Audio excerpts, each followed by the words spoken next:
This was currently the most expensive foundation I own. I went through a lot buying this.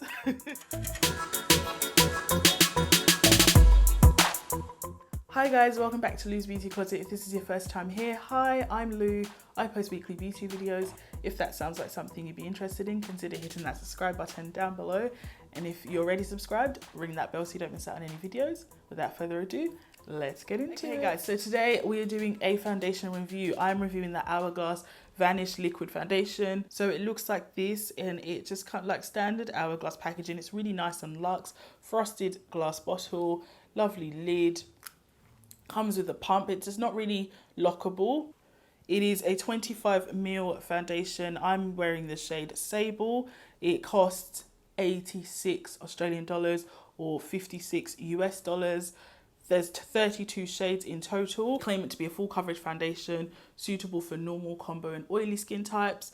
And you can get this here in Mecca, or you can get it at your local Sephora. I will be inserting a clip as well of me applying the foundation. We'll talk brand claims, value for money, and I'll give my final verdict of yay or nay. So we'll jump into the review, and I hope you enjoy it. The brand has actually put some information on the website, and they've told you for different coverage levels you can use different tools. So they've said for luminous coverage you can use a damp sponge, tap and press. For diffuse coverage they said use a brush with flexible bristles, so like a duo fiber brush.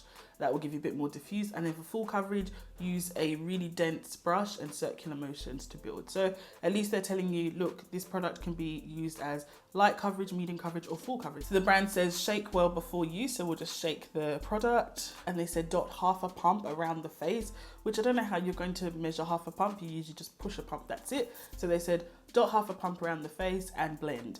And they want you to use their Vanish brush, but obviously use whatever brush you've got. I'm gonna try and do half a pump. I'll just show you guys. So I've just not pushed it the whole way. And then I'm just gonna take the brush and just dot that all across my face. To be honest, I have been using this foundation for a while, testing it with different things as well, and I found that a pump works better than half a pump, but we'll do what they said. I'm not using any primer or anything because I want you guys to see what it looks like on my skin without any primer. Almost buffing. And I mean, you can actually see that the product has had an effect on my skin, but I would say do a full pump. So anyway, that's the instructions from the brand. Obviously, if you are happy with this kind of coverage, stay here. If you want an even lighter coverage, like the brand said, use a sponge, use a flexible brush, like a duo fiber brush. I, being a full coverage kind of girl, gonna go full coverage. So I'm now just going to take a full pump instead of another half pump. I'm just going to press a full pump, and that's what's come out from a full pump. And we're just going to dot this around the face. So I'm just taking my time to buff everything in. But as you guys can see, it's pretty much full coverage. So, okay, you can say 1.5 pumps.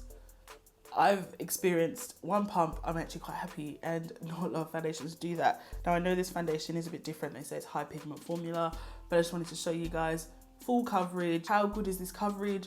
How good is this finish? It is matte. It's making my skin look nice and satin. I haven't even set my face. Really gorgeous finish.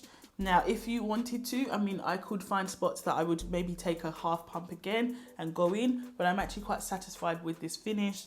And also the brush helped because it's nice and dense, and so it helped with achieving our full coverage. But I'm actually quite happy with this finish.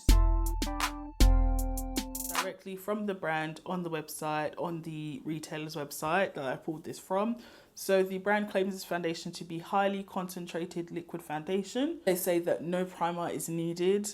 They say that it provides instant full coverage with just half a pump. Long wearing, waterproof, sweatproof and transfer proof. A lot of proofs, a lot of claims. They claim it to have light refracting microspheres that blur and create a soft finish.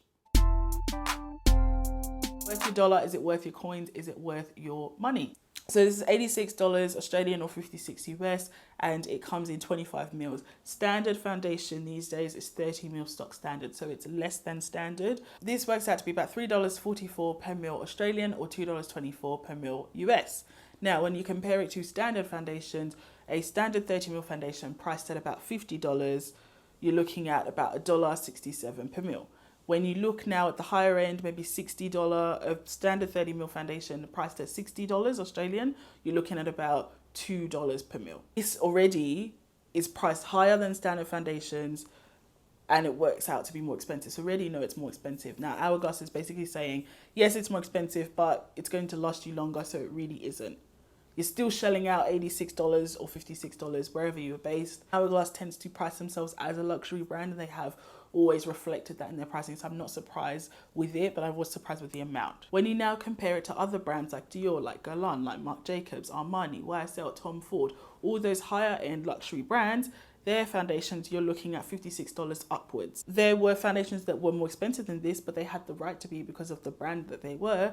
And there are foundations in the same brand category that were a bit cheaper. But at the end of the day, what I'm saying is it's an expensive foundation up front. Value for money isn't really there. It's a lovely formula, nice and pigmented. It will last you a little bit longer than your standard foundation, considering how you use it. But bottom line, it's an expensive product. Pump, I was satisfied with that coverage and I was surprised. Even with half a pump, it was okay. If I had to run out of the door and could only half a pump, I'd still be satisfied with it. So when I tested this product, I tested it with and without primer. I tested it with and without setting powder, with and without setting sprays, in its complete entirety alone. And I tested it with every longevity enhancing product, primer, setting spray, setting powder. I found it was long lasting. The finish was gorgeous. It held up really well during the day. I got so many compliments with my skin, with the finish and the foundation. People say my skin looked glowy, and it just looked really nice and, you know, like a gorgeous glow. So I appreciated that. I was pleasantly surprised with how it held up with all my rigorous testing. It was compatible with my oily skin. The packaging does feel luxe. I mean, the pricing is luxe, you would hope it is. It feels luxe, it's got a nice weight to it. I'm also happy that my previous investment in the brush, the Vanish brush, is also paying off. So quick note, I do appreciate the extent of the instructions that they did put on the product for consumers. Not everyone is a beauty junkie, not everyone's beauty obsessed. Some people just walk into Sephora, they see a nice new product, they want it, it's full coverage, that's what I'm looking for, they buy it. So I appreciate that they give you different options, different ways to use their product, and they lay that out. Now, that's where the rave reviews stop. Pricing, again, I think that's going to be the major thing with this. It is expensive. That's the bottom line. I think despite being a luxury / higher end brand, it has less product than standard foundations. And even though they do claim it to be a highly pigmented formula, which we have seen it is, I don't really think the longevity is going to be significantly longer than that of a standard foundation that justifies the extra price point. And then also with the shade range, I mean, 32 shades, there's definitely room for expansion, and in between shades, the deeper side could definitely use more shades. I had a bit of trouble when I was shade matching. Overall, the foundation is a yay. I will say pricing is the biggest hump that you have to get over. And if that's too big of a hump for you, fair enough. I'd say you're well and truly justified. But for me, I love this foundation. I can't wait to have it in my regular rotation now that I've done my review. So I really like it. I love the finish on my skin. I did enjoy using it. I just really wish that it was cheaper.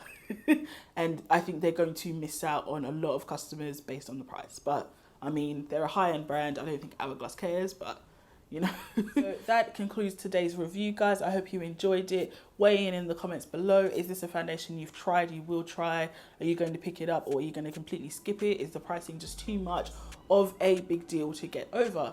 Love to hear it. Love to continue the discussion in the comment section down below. On your way out, if you haven't already, I'd love for you to hit that subscribe button and ring that bell so you don't miss out on any videos. And I can't wait to see you back here again. Thank you guys so much for tuning in, and I'll see you next time. Bye.